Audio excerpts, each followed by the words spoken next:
you and your partner have applied to have a child. In order to be allowed to procreate, an assessor must live with you for 7 days. What do you do?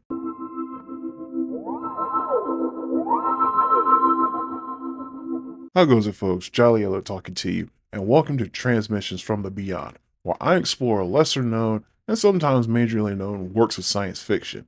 Today's transmission is about the 2024 film The Assessment. Directed by Fleur Fortune, The Assessment takes place in the not-too-distant future.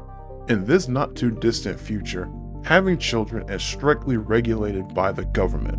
A couple must go through a 7-day assessment in order to be deemed worthy of having a child.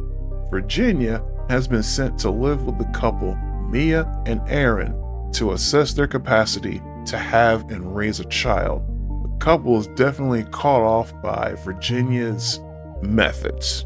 So as a parent myself, it was fun to watch Virginia act like a child in some of the sequences. There are even a few times where I could see where Mia and Aaron were about to make a parenting mistake, and it's one of those things where you know it's a mistake, but it's not a dangerous mistake, but it's something they need to learn and be aware of. So that was one of my favorite things about this film, was Virginia actually puts Mia and Aaron through the ringer in order to kind of test their worthiness and see how they handle common situations, like, when dealing with a child. A child that makes a mess intentionally because they're angry. Child that is disobedient, they refuse to eat even though they of course need to eat, or when they start acting up around company. And it comes down to, well, as parents, what do you do with a child that is acting up and acting out? So just seeing that portrayed in the movie with a surprising amount of accuracy, it was actually nice to see. So another interesting detail about Virginia, who is the assessor that's coming to visit and test their worthiness, is she has to switch back and forth between acting like a child and being a proper adult for the sake of the assessment. And it was kind of interesting to watch that switch, because you see an adult and you think, oh, everything is just fine, just have an adult conversation. But then just out of nowhere, at least from the perspective of Mia and Aaron, this woman was switching.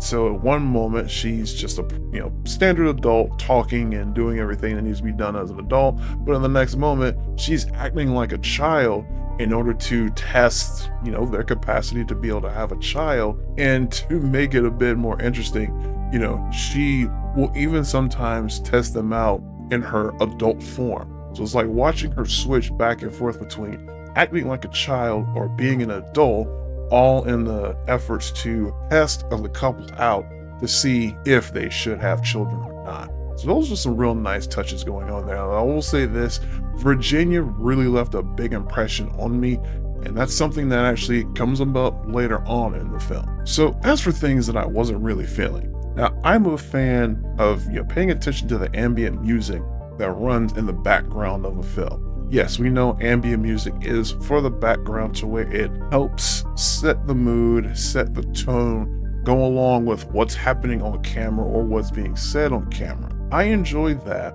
and it felt like in the assessment, that ambient music either just was not there or it didn't feel like it was effective. It was to the point where I could kind of I wasn't really feeling into the scene, and I was able to isolate that it came down to that ambient music. Either it was not there or it didn't feel sufficient. So that's maybe a minor nitpick from my perspective, but I expect ambient music to be there to contribute to a scene, and I really didn't feel like it was there to contribute to most of the scenes of the movie. There were some times when it was there and it was effective, but otherwise it was kind of lacking. Okay, so you remember what I said earlier about Virginia switching back and forth between acting like a child and acting like an adult, all in the effort to test out Mia and Aaron.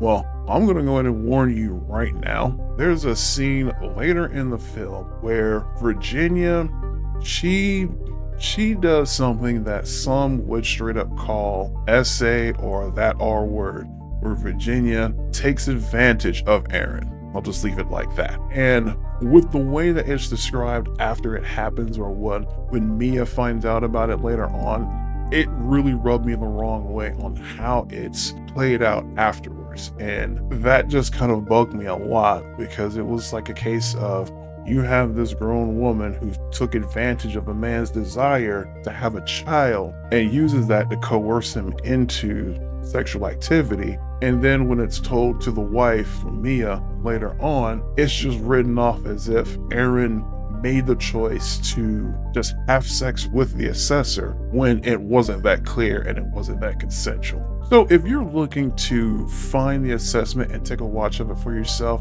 I personally watched it over on Hulu. I think I have seen physical media sales of this before. I personally probably won't go back to buy a copy of it, but as of right now, it is at least available on Hulu. Thank you for taking the time to listen today. I will be back soon as I continue to explore lesser known and sometimes majorly known works of science fiction. As always, keep exploring. Transmission over.